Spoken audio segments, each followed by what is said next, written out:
Okay, अब ये यहाँ हम क्या पढ़ेंगे, कोरोजन। कोरोजन मतलब क्या होता है, उसी को हम क्या बोलते हैं, रस्टिंग।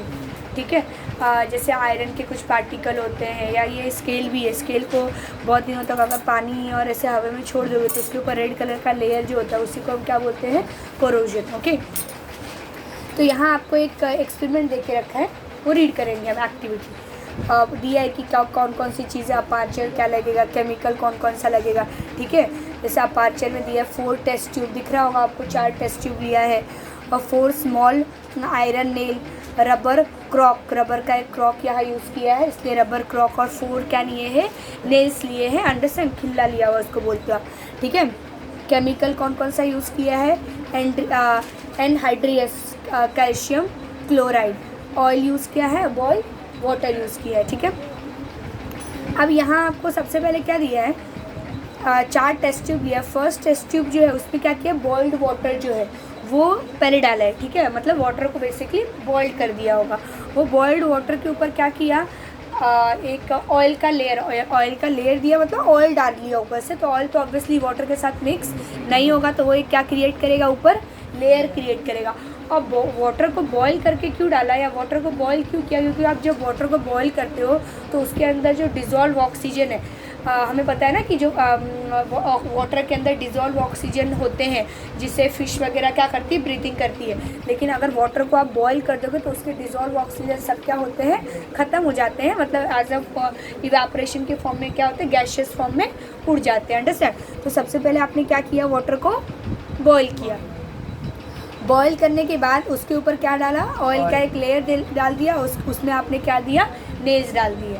ठीक है, तो मतलब ये चारों एक्सपेरिमेंट में बेसिकली, पहले वही बता दी, तो चारों एक्सपेरिमेंट में बेसिकली आपको क्या किया, रस्टिंग प्रोसेस कहाँ जल्दी हो रहा है, कहाँ लेट हो रहा है, वो चीज़ें पढ़ेंगे। और ये तो मैंने आप लोगों को बता दिया था, रस्टिंग होगा कैसे, रस्टिंग के लिए क्या ज़रूरी है, ऑक्सीजन और वाटर, ये दोनों, मतलब इनमें से कोई अगर एक चीज़ भी एब्सेंट रहा ना तो रस्टिंग नहीं होगा अच्छे से। Both the things are necessary, oxygen and water. ठीक है, ऐसा नहीं कि सिर्फ अगर ऑक्सीजन रहा चलेगा क्या, या सिर्फ वाटर रहेगा तभी भी चलेगा कि नहीं, हमें दोनों चीज़ चाहिए। और साथ में जिनका रस्टिंग होगा, आयरन पार्टिकल या आयरन के कुछ आर्टिकल्स। ओके, तो ये वाले में हमने क्या किया, जो ऑक्सीजन है वो रिमूव कर दिया, ऊपर से हमने क्या किया, एक लेयर लगा दिया, और उसके अंदर क्या डाल दिया, एक नेल्स डाल दिया। तो ये जो रस्टिंग और नेल का रस्टिंग होगा ना, बहुत ज़्यादा स्टेडिली, मतलब बहुत ही स्लो प्रोसेस होगा। वैसे तो नहीं होना चाहिए, तुम बोलोगे कि दीदी अभी आपने बताया कि रस्टिंग के लिए वाटर और ऑक्सीजन दोनों की ज़रूरत है, यहाँ तो ऑक्सीजन नहीं है क्योंकि लेकिन वाटर है, सिर्फ वाटर है, तो रस्टिंग नहीं होना चाहिए। लेकिन जब आपने वाटर को आप बॉयल करते हो ना, तो पूरा 100% ऑक्सीजन आप रिमूव नहीं कर पाते, थोड़ा बहुत ऑक्सीजन रह जाता है, इसलिए थोड़ा बहुत क्या होता है, रस्टिंग होती है, लेकिन बहुत ही स्टेडिली, मैंने बोला बहुत ही कम रस्टिंग होगा। दूसरा क्या लिया है आपको, सॉल्ट वाटर लिया है। ठीक है, सॉल्ट वाटर के अंदर क्या डाल दिया, आयरन पार्टिकल। अब वहाँ जो रस्टिंग होगा वो बहुत ज़्यादा क्या होगा, फास्ट होगा। ठीक है, सब मतलब सॉल्ट वाटर के अंदर जो रस्टिंग होती है वो बहुत ज़्यादा क्या होती है, फास्ट होती है। और वो तो दिख ही रहा है कि वाटर भी प्रेजेंट है और एयर से उसको ऑक्सीजन भी मिल रहा होगा, तो यहाँ बहुत ही कम रस्टिंग होगा। सेकेंड वाले टेस्ट ट्यूब में क्या होगा, क्विक रस्टिंग होगा। थर्ड वाले में क्या दिया है, एयर है। ठीक है, उसके अंदर आपने क्या डाल दिया है, नेल्स डाल दिए। तो यहाँ रस्टिंग होगा या नहीं होगा, नहीं होगा, होगा। अंडरस्टैंड, जो हमने फर्स्ट टेस्ट ट्यूब देखा था ना, उनसे फास्ट होगा, लेकिन सेकेंड वाले से स्लो होगा। क्यों होगा, तुम बोलोगे दीदी आपने तो अभी बोला कि ऑक्सीजन के साथ क्या चाहिए, वाटर, यहाँ तो हमें वाटर दिख नहीं रहा है, तो रस्टिंग कैसे होगी। एयर के अंदर भी तो मॉइस्चर कंटेंट होता है, तो एयर के भी अंदर क्या होगा, आपका वाटर होगा, लेकिन वो कौन से फॉर्म में होगा, गैशियस फॉर्म में। तो वाटर प्रेजेंट है ना, तो उसको पूरा वाटर तो मिल नहीं रहा है, रस्टिंग होगी, लेकिन वो रस्टिंग क्या होगी, थोड़ी सी स्लो प्रोसेस होगी। लेकिन क्या फर्स्ट वाले की तरह होगी क्या, नहीं, उससे तो फास्ट होगी, लेकिन थर्ड वाले से क्या होगी, स्लो। अब ये फोर्थ वाले में आपको क्या बोला है, आपने क्या लिया, एक केमिकल लिया है, केमिकल का नाम क्या है, एनहाइड्रियस कैल्शियम क्लोराइड। ठीक है, वो केमिकल पहले आपने क्या डाला, टेस्ट ट्यूब के अंदर डाला। अब उस टेस्ट ट्यूब के अंदर क्या डाल दिया आपने, नेल्स, और ऊपर से क्या लगा दिया, रबर क्रॉप। ओके, अब होगा क्या, ये जो है ना केमिकल, ये एनहाइड्रियस कैल्शियम क्लोराइड। ये क्या करता है, वो टेस्ट ट्यूब के अंदर जो भी ऑक्सीजन होगा या जो भी मतलब सबको क्या कर लेगा, कैप्चर कर लेगा, सोक कर लेगा। तो ये टेस्ट ट्यूब के अंदर कुछ भी ऑक्सीजन प्रेजेंट नहीं है, तो ये जो केमिकल पूरा एयर को क्या कर लेगा, सोक कर लेगा। तो यहाँ रस्टिंग होगी या नहीं होगी, वाटर भी प्रेजेंट नहीं है, ऑक्सीजन भी प्रेजेंट नहीं है, रस्टिंग बिल्कुल भी नहीं होगी। समझ में आया?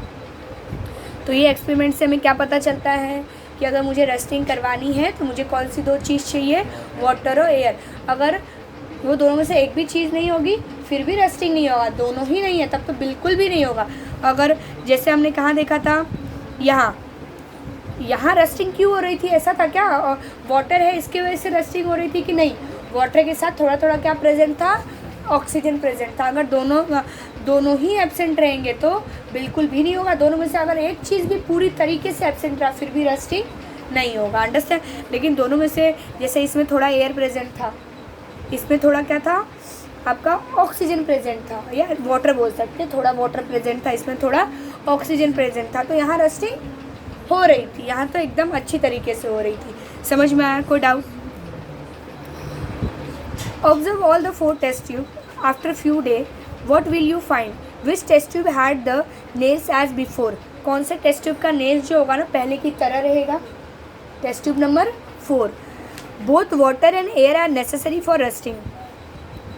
The rusting process takes place rapidly in presence of salt water. Have you seen the effect of redox reaction? ध्यान रखें। तो आपको क्या बोला कि have you seen the effect of redox in your everyday life. Redox का मतलब क्या होता है, जहाँ क्या हो रहा हो, ऑक्सीडेशन और रिडक्शन दोनों क्या हो रहा होगा साथ में, तो उनको ही हम क्या बोलते हैं, रिडॉक्स बोलते हैं। अभी आप लोग को पता नहीं चला होगा, लेकिन अगर आप देखोगे रस्टिंग जो क्रिएट होता है ना वो भी एक रिडॉक्स रिएक्शन है, ये हम आगे देखेंगे। ठीक है। The new vehicle of the look shiny, नई व्हीकल एकदम अच्छी दिख रही होती है यार, तुम्हारे साइकिल है, अंडरस्टैंड, एकदम। On the contrary old vehicle look dull और certain type of reddish colour solid layer collected on their metallic surface, this layer is called rust. वही बोला है, जो आयरन का जो आर्टिकल होते हैं उनके ऊपर बहुत दिन के बाद वो रेड कलर का जो सॉलिड पार्टिकल जमा हो जाता है उसी को हम क्या बोलते हैं, रस्ट बोलते हैं। रस्ट का केमिकल फार्मूला क्या है, Fe2O3.XH2O। वो X मतलब नंबर है, ठीक है। वो जो H2O कितना कंटेंट रहेगा वाटर का, वो ज़्यादा भी हो सकता है कम भी हो सकता है, उसके वो इसके ऊपर डिपेंड करेगा कि ये X का नंबर कितना रहेगा। समझ आया? The rust of iron does not form by simple reaction of oxygen with the iron surface. क्या बोला है, rust of iron does not form by simple reaction of oxygen with the iron surface. सिर्फ और जो rusting होती है ये नहीं होता कि आयरन के सरफेस के ऊपर ऑक्सीजन आया रस्टिंग हो गया, ये क्या है, कॉम्प्लेक्स प्रोसेस है। Okay. The rust is form by the electrochemical reaction. Okay. The different regions on the surface of iron become anode और कैथोड। हमने देखा है एनोड और कैथोड, उसी को हम क्या बोलते हैं, इलेक्ट्रोकेमिकल रिएक्शन। एनोड क्या होता है, कैथोड क्या होता है, जिनके ऊपर ऑक्सीडेशन रिएक्शन हो रहा हो उनको हम क्या बोलते हैं, एनोड। और जिनके ऊपर क्या होता है आपका रिडक्शन रिएक्शन होता है उनको हम क्या बोलते हैं, कैथोड। ओके। तो ये कैथोड क्या होता है, जहाँ कौन सा रिएक्शन होता है आपका, रिडक्शन रिएक्शन होता है। ओके। हमने क्या देखा था कि आपका ऑक्सीडेशन का मतलब क्या है कि एक तो ऑक्सीजन गेन करना, हाइड्रोजन को लूज़ करना है, इलेक्ट्रॉन को लूज़ करना। ओके। तो यहाँ आप देखोगे, ऐसे मान लेते हैं कि एक आयरन, पहले एक एक्सपेरिमेंट देख लेते हैं। आयरन का एक आर्टिकल है, ठीक है, इसके ऊपर ना आके मतलब पानी की एक बूंद, जैसे यहाँ ये दिख रहा है ना, ये एक आयरन आर्टिकल है, उसके ऊपर पानी की एक क्या आ गई है, बूंद आके गिर के दिख रहा है यहाँ, एनोड कैथोड। इसी एक्सपेरिमेंट को हम यहाँ देखेंगे, ठीक है। यही डायग्राम से देख लेते हैं। फिर ये रहा आयरन आर्टिकल, ठीक है, इसके ऊपर आके क्या गिर गई है, एक पानी की बूंद, ठीक है।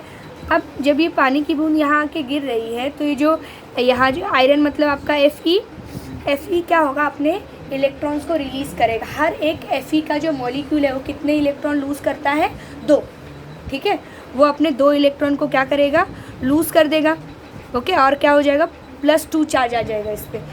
अगर 2 इलेक्ट्रॉन लूज़ कर रहा है तो यहाँ हम देखते हैं ये 2 इलेक्ट्रॉन क्या कर रहा है, लूज़ कर रहा है। मतलब हम एग्जाम्पल के लिए मैं ले रही हूँ कि आपके Fe के 2 मॉलिक्यूल हैं, ठीक है, ये Fe का एक मॉलिक्यूल और ये Fe का दूसरा मॉलिक्यूल, इसने भी क्या किया है, 2 इलेक्ट्रॉन को लूज़ कर दिया। कितने इलेक्ट्रॉन लूज़ हुए, बेसिकली 4 इलेक्ट्रॉन लूज़ हो गए, और इसको हम क्या बोलेंगे, ऑक्सीडेशन। ये कहाँ हो रहा है आपका, एनोड पे। डन। उसके बाद ये जो वाटर मॉलिक्यूल है ना, ये या वाटर का जो ड्रॉप है, इसमें क्या आएगा, ये डिज़ोल्व, आपके जो एयर में ऑक्सीजन प्रेजेंट है वो ऑक्सीजन आके क्या हो जाएगा, यहाँ डिज़ोल्व हो जाएगा। यहाँ ऑक्सीजन आ गया, ठीक है। और वाटर के अंदर ना H+ आयन प्रेजेंट होते हैं, हमने पढ़ा है, ठीक है। तो वाटर के अंदर क्या प्रेजेंट रहेगा, H+ आयन, ओके। ये दोनों यहाँ रिएक्शन दिया हुआ है, हाँ। ये ऑक्सीजन है, कहाँ से आया, आपके एयर में प्रेजेंट था, वो वाटर के अंदर क्या, वाटर ड्रॉपलेट के अंदर डिज़ोल्व हो गया। और वाटर के अंदर क्या प्रेजेंट था, H+ आयन। ये H+ आयन क्या करेगा, ये जो 4 इलेक्ट्रॉन आयरन ने लूज़ किए ना, ये 4 इलेक्ट्रॉन को क्या कर लेगा, वो ले लेगा, यूज़ कर लेगा, ठीक है। तो यहाँ देखो वही एक्सपेरिमेंट दिया हुआ है। पहले तो क्या है, ऑक्सीडेशन कहाँ हो रहा था, एनोड के ऊपर। Fe जो ऑक्सीडाइज कैसे हो रहा था, Fe ऑक्सीडाइज, वो अपने 2 इलेक्ट्रॉन को क्या कर रहा है, लूज़ कर रहा है। तो Fe इज़ ऑक्सीडाइज, वो Fe अगर ऑक्सीडाइज हो रहा है तो वो क्या हो जाएगा, Fe+2 हो जाएगा। Fe ऑक्सीडाइज हो रहा है, ठीक है। Fe पहले सॉलिड फॉर्म में था, ऑक्सीडाइज हुआ, Fe2 हो गया, वो एक्विशियस वाटर के साथ मिक्स हो रहा है, ठीक है। और वो क्या लूज़ कर रहा है, 2 इलेक्ट्रॉन लूज़ कर रहा है। ये 2 इलेक्ट्रॉन कहाँ जाएंगे, आपके कैथोड के ऊपर जाएंगे, ठीक है। O2 is reduce to form of water in the cathode. अभी O2 ऑक्सीजन, जो डिज़ोल्व ऑक्सीजन है, वाटर के अंदर क्या प्रेजेंट था, H+ आयन, ठीक है। वो H+ आयन किनके साथ रिएक्शन करेगा, जो 4 इलेक्ट्रॉन, 4 नहीं, वैसे तो हम बोलेंगे, मतलब हमने 2 आपके ये आयरन के मॉलिक्यूल लिए हैं ना, तो 2 और 2 कितने हो जाएंगे, 4। ये 4 इलेक्ट्रॉन के साथ क्या करेगा, रिएक्शन करेगा, ओके। और इस रिएक्शन से क्या क्रिएट होगा, आपका H2O, ओके। कौन से फॉर्म में है ये, लिक्विड फॉर्म में। इतने में कोई डाउट है, ये कहाँ हो रहा है, आपका कैथोड पे हो रहा है, ठीक है। अब ये इलेक्ट्रॉन को ना आप क्या बोलोगे, कंज्यूम कर रहा है ना, तो ये क्या होगा, ऑक्सीडेशन होगा या रिडक्शन होगा, ओके, रिडक्शन होगा। तो यहाँ हम देख रहे हैं O2 is reduce to form of water. तो ये जो आपका क्या बोलोगे, ये इनको हम क्या बोलते हैं, यहाँ जो रिएक्टेंट है, ठीक है, वो क्या हो रहे हैं आपके, उनको जो इलेक्ट्रॉन है वो क्या कर रहे हैं, इलेक्ट्रॉन को गेन कर रहे हैं। इलेक्ट्रॉन को गेन करते तो कौन सा रिएक्शन होता है, आपका रिडक्शन। तो इनका रिडक्शन हो रहा है, क्या फॉर्म हो रहा है, H2O। रिडक्शन रिएक्शन कहाँ होता है, आपका कैथोड पे, ओके। एनोड पे कौन सा रिएक्शन होता है, ऑक्सीडेशन। इतना समझ में आया, ओके। यहाँ क्या फॉर्म हो गया आपका, H2O। अब ये जो Fe2 था ना, उसका ना वापस और एक बार ऑक्सीडेशन होता है। Fe2 और एक इलेक्ट्रॉन लूज़ करता है। अगर Fe2 एक और इलेक्ट्रॉन लूज़ करेगा तो क्या बन जाएगा, Fe+3 चार्ज आ जाएगा उसके ऊपर। ये हमने पहले भी पढ़ा था, okay. When Fe+2 ion migrated from anode region that react with the water and further get oxidise to form a Fe3+, okay. पहले तो इसने क्या किया, Fe+2 कैसे बना था, इसने 2 इलेक्ट्रॉन लूज़ किए वाटर में। अब ये एनोड से ना कहाँ जाएगा, कैथोड पे। जब ये कैथोड पे जाएगा तो एक बार वापस ऑक्सीडेशन रिएक्शन होगा और ये क्या करेगा, F+3 चार्ज हो जाएगा, ठीक है। समझ आया, इतने में कोई डाउट। तो ये Fe+3 आयंस क्रिएट करेगा। अब reddish colour layer hydrated oxide is form from the Fe+3 ion, it is called the rust, okay. एक रेडिश कलर लेयर क्रिएट होगा, hydrated oxide is form, Fe+3 ion, उसी को हम क्या बोलते हैं, रस्ट। देखते हैं रस्ट का, it collected on the surface. यहाँ देख रहे हो ये जो बन रहा है यहाँ, यही क्या है आपका, रस्ट, ओके। Collected rust. कैसे बना रस्ट, एक जो आपका कैथोड पे क्या आया था, Fe+2 आया था, उसने वापस ऑक्सीडेशन किया, एक इलेक्ट्रॉन और लूज़ कर दिए, और Fe+3 आयंस वो के पहले क्या के, और एनोड पे क्या क्रिएट हुआ था आपका, एनोड नहीं, कैथोड पे और क्या क्रिएट हुआ था, H2O, ओके, रिडक्शन रिएक्शन से, ओके। अब ये दोनों क्या करेंगे, रिएक्शन करेंगे, कहाँ करेंगे रिएक्शन? कैथोड पे। ओके, रिएक्शन करने के बाद क्या क्रिएट होगा? आपका रस्ट क्रिएट होगा। रस्ट का फॉर्मूला क्या है? Fe2O3.H2O plus H plus ions. Okay, वो वाटर में मिक्स रहेगा। तो ये क्या है? आपका रस्ट का फॉर्मेशन देख के रखा है, रस्ट कैसे फॉर्म होता है। आप ये भी चेक कर सकते हो कि इक्वेशन बैलेंस है या नहीं। जैसे यहाँ Fe2 है, बाजू यहाँ 2 लिखा था, यहाँ देखो ये रस्ट के फॉर्मूले में भी Fe क्या लिखा है? 2 लिखा है। ये H के कितने आयन है हाइड्रोजन के? यहाँ 4 2 जा 8। चेक करो आपके प्रोडक्ट में भी क्या हाइड्रोजन 8 है, ये 2 रहा और ये कितना रहा? 6, 8 हो गया। ऑक्सीजन के कितने आयन है आपके? 4 आयन्स है, 4। और यहाँ ऑक्सीजन के आयन चेक करो कितने हैं? ये 3 और ये एक 4। समझ में आया? यही सेम चीज़ यहाँ जो तुम देख रहे हो ना 4 लिखा है, वो बैलेंसिंग की है। ऑक्सीजन O2 ये कितना था? 4। क्या क्रिएट होगा आपका? H2O। फिर ये जो 4 और ये 2 देख रहे हो कैसे लिखा है आपको? बैलेंसिंग के लिए। Understood? Any doubt? Due to the various component of the atmosphere, oxidation of metal take place, consequently resulting in their damage. This is called the corrosion. मतलब क्या होता है? आपका एनवायरनमेंट के बहुत सारे कंपोनेंट है जिसके वजह से क्या होता है? ऑक्सीडेशन ऑफ मेटल होते हैं, ठीक है। उसके वजह से वो मेटल क्या हो जाता है? डैमेज हो जाता है, ठीक है। इसी को हम क्या बोलते हैं? Corrosion. Iron article and reddish colour layer is collected on it, this is the corrosion. Corrosion is a very serious problem. बहुत सारे प्रॉब्लम्स भी होते हैं कोरोजन की वजह से। जो आपके शिप वगैरह है वो पानी के अंदर रहते हैं, वो भी कैसा पानी होता है? वो सॉल्टी वाटर होता है। वहाँ क्या होगा? और ये जो कोरोजन होगा वो बहुत फास्ट होगा, तो उसकी वजह से बहुत सारे शिप क्या होते हैं? जल्दी ख़राब हो जाते हैं। बिल्डिंग्स के अंदर जो रॉड्स लगे होते हैं, बिल्डिंग वीक हो जाती है। कैसे वीक होती है? और रॉड का रस्टिंग होता है, समझा? तो और भी बहुत सारे प्रॉब्लम है जिनके वजह से तो जिनके वजह से क्या होता है? रस्टिंग एक। और ये हम पढ़ेंगे, आपका मेटलर्जी वाला चैप्टर है ना, जिसमें हमने बोला था कि हम ये भी देखते हैं कि कौन सा जो आपका मेटल है कितना रिएक्टिव है, वो भी हम पढ़ेंगे मेटलर्जी वाले चैप्टर में। ओके, यहाँ आपको क्या बोला है? How are black and silver utensils and the painted greenish brass utensil is clean. हमने पढ़ा है कि वो ब्रास जो है वो ग्रीन कलर का लेयर फॉर्म करता है, या सिल्वर जो है कैसा ब्लैक कलर का लेयर फॉर्म करता है। वो भी क्या है? ऑक्सीडेशन। मतलब वो ऑक्सीजन के साथ क्या करता है? रिएक्शन करता है। आई थिंक आपने 8th स्टैंडर्ड में पढ़ा था ये। उनको क्लीन कैसे किया जाता है ये भी हमने देखा था कि कुछ सिट्रिक जो खट्टी चीज़, चाहे टर्मरिक हो चाहे लेमन हो, उनसे क्या क्रिएट किया जाता है? ये जो ब्रास के मेटल है उनको क्या किया जाता है? क्लीन किया जाता है। सिल्वर को कैसे क्लीन करते हैं? और सिल्वर यूटेंसिल्स के लिए हमने क्या देखा कि हॉट वाटर, पानी गर्म करके उसके अंदर डाल सकते हो आप, या वो एल्युमिनियम फॉइल होता है ना, उससे भी क्लीन किया जाता है। हाँ, उसके फॉइल भी आता है, पाउडर भी आता है उनका। उन सब चीज़ों से आप क्या करते हो? सिल्वर के यूटेंसिल्स को क्लीन करते हो। ओके, अब हम क्या पढ़ेंगे? बहुत ही बेसिक चैप्टर है, रेंसिडिटी। ओके, टॉपिक है। ओके, रेंसिडिटी क्या है? चाहे आपका ये भी एक ऑक्सीडेशन रिएक्शन ही है। ओके, चाहे घी हो गया, मतलब घी वगैरह जो फैटी सब्सटेंस होते हैं, या आपके ऑयल हो गए, अंडरस्टैंड? हाँ, लेकिन मतलब रेंसिडिटी का मतलब क्या है कि वो ना ऑक्सीजन के साथ रिएक्शन करते हैं, ठीक है। ऑक्सीजन के साथ रिएक्शन करने के बाद उनके जो खुद के कंपोनेंट होते हैं वो ब्रेक डाउन हो जाते हैं, फिर उसमें से गंदी से स्मेल आने लगती है, ठीक है। और उससे जो तुम प्रोडक्ट बनाओगे वो भी क्या हो जाता है? ख़राब हो जाता है, उससे भी गंदा। इसलिए देखो ना कि आपको बोला जाता है कि जो रास्ते पे समोसा मिल रहा है उस पर वो वाले वहाँ से मत खाओ। क्यों? क्योंकि वो क्या करता है? एक ही ऑयल में बार बार क्या करता है? वो फ्राई करता है। तो अगर एक बार आपने उस ऑयल में समोसे को बॉईल कर लिया तो ऑयल क्या हो गया? गर्म हो गया। अब वो क्या करेगा? गर्म चीज़, अगर कोई चीज़ ना गर्म होती है, टेम्परेचर ज़्यादा होता है, तो रिएक्शन क्या होता है? फास्ट होता है, रेट ऑफ रिएक्शन फास्ट हो जाता है, तो वो जल्दी ऑक्सीडाइज हो जाता है, ठीक है। वापस से वो ऑयल ऑक्सीडाइज हो गया, उसी ऑयल में तुम क्या कर रहे हो? वापस से फ्राई कर रहे हो चीज़ों को। तो वो अगर बार बार ये प्रोसेस कर रहे हो तो वो ऑयल भी आपके लिए अच्छा नहीं रहेगा, ठीक है। और वो ऑयल से बनी हुई चीज़ें भी क्या हो जाएगी? थोड़ी सी स्मेल आएंगी उनमें से, अंडरस्टैंड?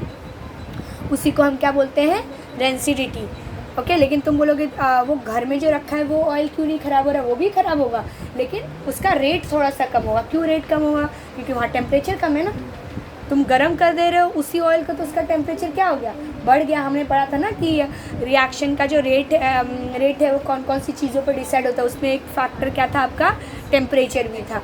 लेकिन क्या नॉर्मल टेम्परेचर पर ऑयल या घी ख़राब नहीं होगा, लेकिन उसको ख़राब होने के लिए क्या लगेगा, थोड़ा टाइम लगेगा, उसको भी ऑक्सीडेशन होगा। या तुमने देखा होगा चिप्स वगैरह आते हैं, तो चिप्स किन में फ्राई होता है, ऑयल में फ्राई होता होगा, तो वो उसका भी ऑक्सीडेशन हो सकता है। तो इसके लिए उसके अंदर ऑक्सीडेशन ना हो, इसके लिए वो कौन सा गैस भर के रखते हैं, नाइट्रोजन गैस भर के रखते हैं। समझ में आया? हाँ।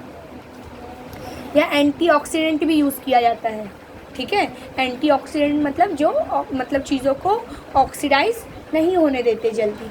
ओके, रीड करते क्या दिया है। When we use old left over cook oil for making food stuff, it is found to have a foul odour called rancidity. मतलब फाउल ऑर्डर मतलब गंदी सी स्मेल आती है, उसी को हम क्या बोलते हैं, rancidity. If food is cooked in such oil, it tastes also change. When oil or ghee is left aside for a long time, or fried food is left aside for a long time, it undergoes a oxidation and become a rancid. चाहे वो fried food हो, चाहे oil वगैरह, उसको आप बहुत दिनों तक ऐसे ही रख दोगे ओपन एयर में, तो ऐसे मतलब बिना कोई टाइट कंटेनर में नहीं रखा है, तो क्या होगा, ख़राब हो जाएगा, वो ऑक्सीडाइज हो जाएगा, ठीक है। Rancidity in the food stuff cooked in the oil or ghee is prevented by the using antioxidant। लेकिन ये रेंसिडिटी ना हो जल्दी, इसके लिए क्या करते हैं, बहुत सारे केमिकल मिक्स किए जाते हैं, और वैसे केमिकल को हम क्या बोलते हैं, एंटीऑक्सीडेंट। बहुत सारे आप जो चिप्स वगैरह खरीदते हो या बहुत सारी चीज़ें जो फ्राइड रहती है, उनके लेबल में देखोगे तो एंटीऑक्सीडेंट करके वो प्रोडक्ट लिखे रहते हैं कि उन्होंने क्या क्या यूज़ किया है। Okay. The process of oxidation reaction of the food stuff can also be slowed down by restoring in the airtight container। ये रेंसिडिटी को आप क्या कर सकते हो, स्लो डाउन कर सकते हो। कैसे? ये उनको एयरटाइट कंटेनर में रखें, जिससे ऑक्सीजन का सप्लाई क्या हो, वहाँ कम हो। अंडरस्टूड। और एक और चीज़ बताना था यहाँ कि ये जो आपको बोला था ना कि जो रस्टिंग है वो आपका रिडॉक्स रिएक्शन क्यों है, क्योंकि एक जगह इलेक्ट्रॉन क्या हो रहा था, रिसीव किया जा रहा था, एक जगह इलेक्ट्रॉन क्या है आपको मतलब लूज़ किया जा रहा था। तो दोनों प्रोसेस, दोनों चीज़ें एक ही जगह पे हो रही है ना, इसलिए रस्टिंग क्या है आपका, रिडॉक्स रिएक्शन है। समझ में आया? कोई डाउट? ये वाला ना, इसके वो जो अभी हमने पढ़ा वो इसके बेसिस पे ही ये पूरा क्वेश्चन सॉल्व किया दिया है ना। Observe the following picture and write down the chemical reaction with the explanation. तो वही चीज़ आप लिखोगे कि एनोड पे क्या हो रहा है, कैथोड पे क्या हो रहा है, फिर जो Fe+2 है वो कहाँ जा रहा है आपका, कैथोड पे जा रहा है, और कैथोड पे जो आपका H2O था उनके साथ रिएक्शन कर रहा है, और क्या क्रिएट कर रहा है आपका, रस्ट क्रिएट कर रहा है, प्लस H+ आयन क्रिएट कर रहा है, ठीक है। उसके बाद थोड़ा डेफिनेशन वगैरह लिख दीजिए कि ये जो रस्टिंग क्रिएट हो रहा है वो क्या है आपका, रिडॉक्स रिएक्शन है। क्यों रिडॉक्स रिएक्शन है? क्योंकि एक जगह ऑक्सीजन क्या हो रहा है, सॉरी इलेक्ट्रॉन लूज़ हो रहा है, एक जगह इलेक्ट्रॉन क्या किया जा रहा है, गेन किया जा रहा है। समझ आया? और उसके बाद एक दो पैराग्राफ जो कि ये जो रस्टिंग है वो इन्वायरमेंट के लिए बहुत ज़्यादा, इन्वायरमेंट के लिए नहीं, डेली लाइफ में बहुत ज़्यादा क्या है मतलब हार्मफुल है, क्योंकि इसकी वजह से बहुत सारे नुकसान होते हैं, बहुत सारे आर्टिकल क्या होते हैं, जल्दी ख़राब हो जाते हैं। जस्ट इतना ही एक्सप्लेनेशन देना है वहाँ। ओके।